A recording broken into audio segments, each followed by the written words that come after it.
Hey guys, we're super excited to be here at the LA Fit Expo. It's our third year in a row. And what we're going to be doing today is we're going to be launching a tasty pastry. It's a low-carb Pop-Tart. It's got 3 to 4 grams of net carbs. And we love this show. This is our best place to be in LA.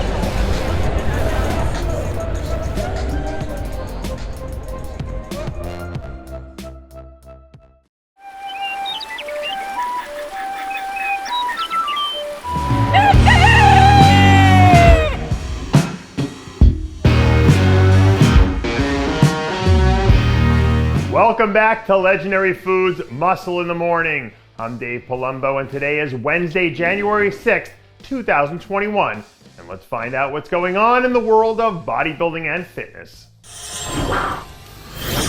We're starting off today's show with some sad news that sent ripples through the fitness community last week after Dan Solomon reported that Peter McGough had passed away.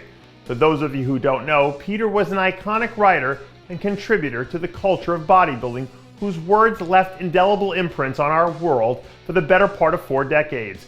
Peter began his career as a writer back in the early 80s as a freelancer, and shortly thereafter became a fixture in some of the biggest magazines in the world after one of the godfathers of bodybuilding, Joe Weider, recognized him for his transcendental talent that he was.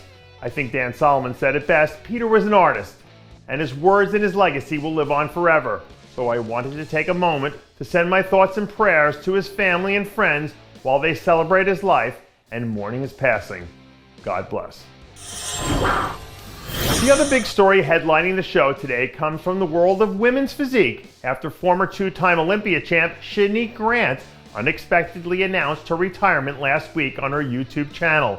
A few days later, Shanique went on to clarify some of her feelings with a post on Instagram, where she said the main reason for her making this decision now was her desire to start a family sometime later this year.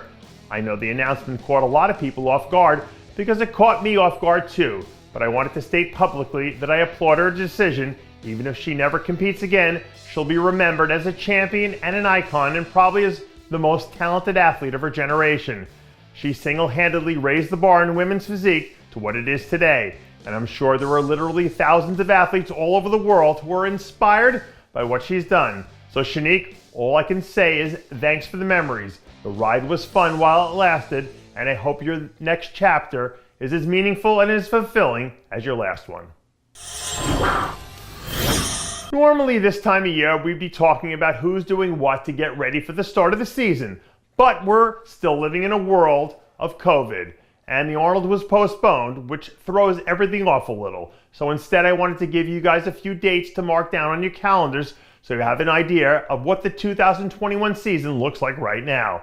The first men's open and 212 show won't be until May, which Dave Bowers and his crew kick things off at the 3rd annual Indy Pro. Coming up in March, we'll have the first men's physique show of the season at the Fit World Pro. So I'd expect that one to be loaded more so than usual. Also in March, the following weekend, which is March 27th, the Classic Physique season starts with the first ever San Diego Classic Men's Physique Pro. Women's bodybuilding fans, you guys will have to wait until the Puerto Rico Pro in June before you get to see all those incredible women in action again. The fitness season also starts in Puerto Rico in June too, so I'd expect this lineup to be very deep. It looks like figure will also start in June at the Puerto Rico Pro as well. Bikini fans, you guys don't have to wait much longer. The first bikini show is actually March 6th at the Legends Pro. Something tells me that the lineup will be ridiculous.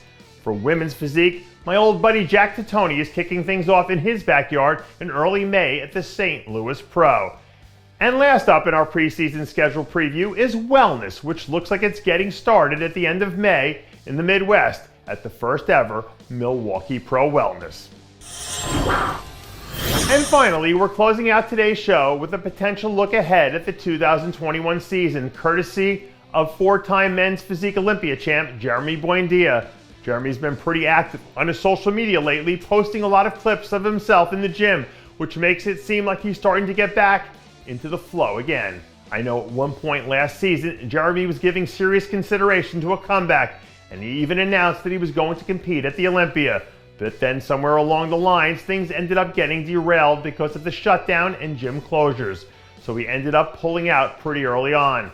That being said, since we just saw Brandon Hendrickson become the first athlete to ever win the title back after losing it in a previous year, I wonder if that didn't get Jeremy's competitive juices flowing once again. Because if it did, that'll be another exciting piece to the puzzle in men's physique this season. And that does it for yet another edition of Muscle in the Morning. I'm Dave Palumbo, reminding you to always be true to your passions, and make sure to follow us on Facebook, Twitter, and Instagram.